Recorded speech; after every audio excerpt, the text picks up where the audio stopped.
So this card, this Eight of Swords in reverse, asks you to look at the places you've internalized scarcity, shame, or inferiority. And then it's time, y'all, to walk the hell out. We're done with that. Now we move into the Hierophant reversed. This brings a megaphone to that Mercury square Neptune. All the lies that culture and industry told you about what success is, these are all on trial. They are all up for examination. So what systems, teachings, or professional rules no longer apply to the way your soul is evolving?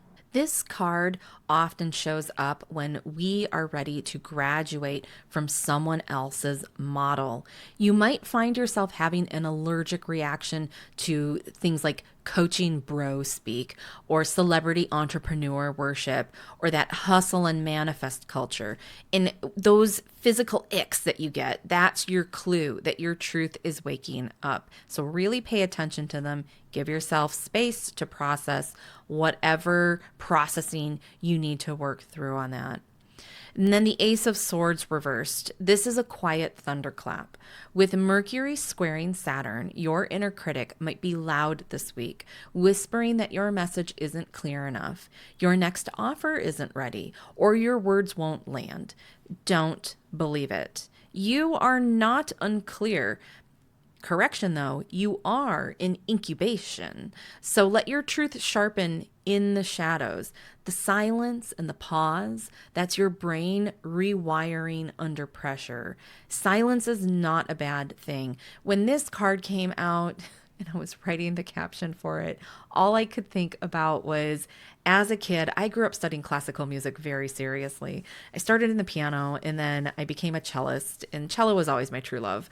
But I had this piano teacher who had really great teachings. And there was one point where, as a kid, you'll rush through the rests in music. So sometimes you're playing a note and sometimes you're counting a rest. He got this quote from somewhere else, and so I'm sure somebody will find it somewhere. But the quote goes like this: "A rest is not the absence of sound. It is the presence of silence." And I feel that that is happening this week with this Ace of Swords that's in reverse.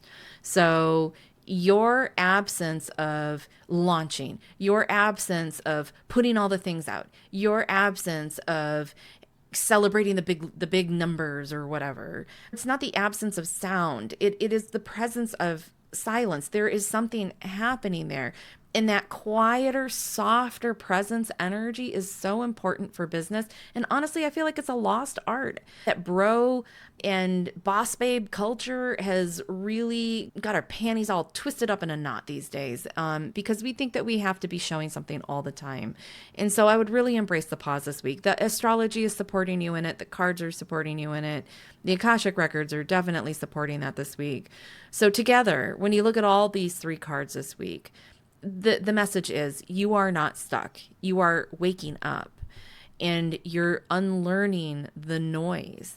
So what you're doing is you're making space for the next download. And we have talked about making space for months now, but I feel like we're really in the presence of making space right now. And that's really like being in it rather than looking outside at it is a very different feeling. So you're really in it this week. Don't run away from being in it. All right, let's move up the tiers into our middle tier, which is our confirmation cards. We've got two cards, and they are the Seven of Swords in the upright position and the Knight of Wands in the upright position. And both of these confirm the themes of reclamation and reinvention. So we start with the Seven of Swords. It is traditionally associated with sneakiness or self-deception, and I never really read it that way. I was taught years ago to see the Seven of Swords as being able to do something that other people forgot. It's like everyone does XYZ system or template, and you're like, but I could do it easier, and you left all the resources on the side. Why don't I use those? And so that's kind of the energy here, and it's a potent companion to the Venus squaring Pluto aspect in the astrology. So the question here is, what corners are you cutting in your self-honesty? Are you hiding your ambitions because you're afraid that they're, in quotes, too much? Are you dodging your own vision because you fear failure or visibility? So, this week, you're going to see it's time to reclaim your energy from every place that it's been leaking out, especially when it comes to performance, persona, and the rules that you've outgrown.